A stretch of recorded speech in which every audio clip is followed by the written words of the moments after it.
जैसे प्रदोष के दिन प्रदोष काल में जलाया गया दीप, प्रज्वलित करा गया दीप 5 स्थान पर फल देता है।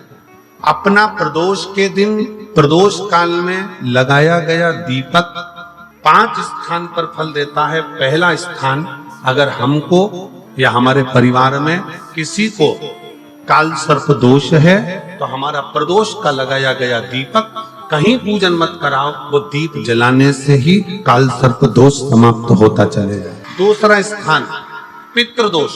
अगर किसी ने कह दिया कि तेरे घर में पितृदोष है, तेरे घर में, कई लोग बता देते हैं कि तुम्हारे घर में, कई माताएं पूछती हैं मेरे घर में बेटा नहीं, मेरे घर में 3 बेटी हो गई, 4 बेटी हो गई, 5 बेटी हो गई, बेटा नहीं है, बेटा नहीं, तो किसी ने कह दिया पितृदोष है।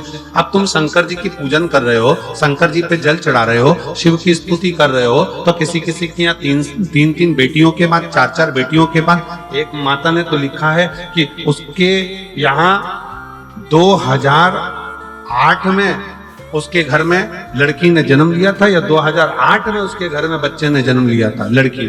उसके बाद फिर लड़की ने जन्म लिया और उसके बाद उसके घर में कोई पुत्र का योग नहीं बना। तब उसने प्रदोष के समय पर शाम को दिया लगाना प्रारंभ करा और 2008 में बच्ची जन्मी थी और अब 2024 में उसके घर में लड़के ने जन्म लिया।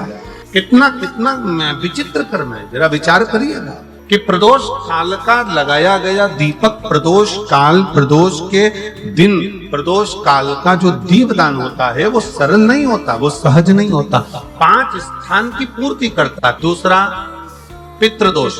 कैसा भी तुम्हें कोई पितृदोष बता दे, कितना भी तुमसे कोई कह दे कि तेरे घर में पितृ का दोष है, तेरे घर में ये दोष है, अगर आप प्रदोष के दिन, प्रदोष काल में, अर्थात सूर्य अस्त के समय के 2:45 तक का जो समय होता है, 2 घंटे के समय का, उसके अंतर्गत अगर आप प्रदोष काल के समय में भगवान शंकर को दीप लगाने के लिए अगर पहुंचे हो तो वो आपको फल देगा ही, पितृदोष का निवारण होगा ही, चाहे तुम कुछ करो चाहे मत करो, वो पितृ की शांति करा दे। दूसरे नंबर पर है पितृदोष। तीसरे नंबर पर है वास्तु दोष। हमारे घर का अब एक बहुत सावधानी से श्रवण करने वाला विषय है। शिव महापुराण की कथा कहती है 5 जगह पर हमारा जलाया गया एक दीप जो प्रदोष के दिन प्रदोष काल में लगाया जाता है, 5 जगह पर भारी पड़ता है।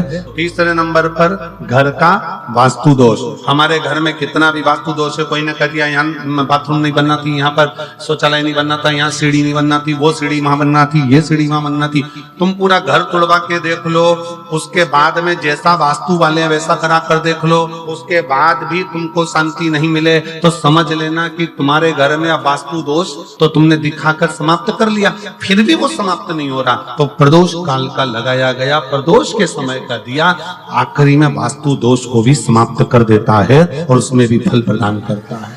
चौथे नंबर पर 1 रुपया कमाया, 1.25 रुपए खर्च हुआ, पैसा आया गया, ये चौथे नंबर का व्यापार में थोड़े दिन दुकान अच्छी चली, थोड़े दिन बैठ गए, थोड़े दिन काम चला, थोड़े दिन बैठ गए, गाड़ी चली थोड़े दिन फिर बैठ गए, अर्थात हमारी फैक्ट्री थोड़े दिन चली फिर बैठ गए, कहीं ना कहीं तकलीफ, थोड़े दिन खाते थोड़े दिन रोते वाला चल रहा है। तो प्रदोष काल का, प्रदोष के समय का दिया इस दुख को समाप्त कर कर रेगुलर एक जैसी सांझी, एक जैसी लक्ष्मी की वृद्धि करते चले प्रदोष काल का।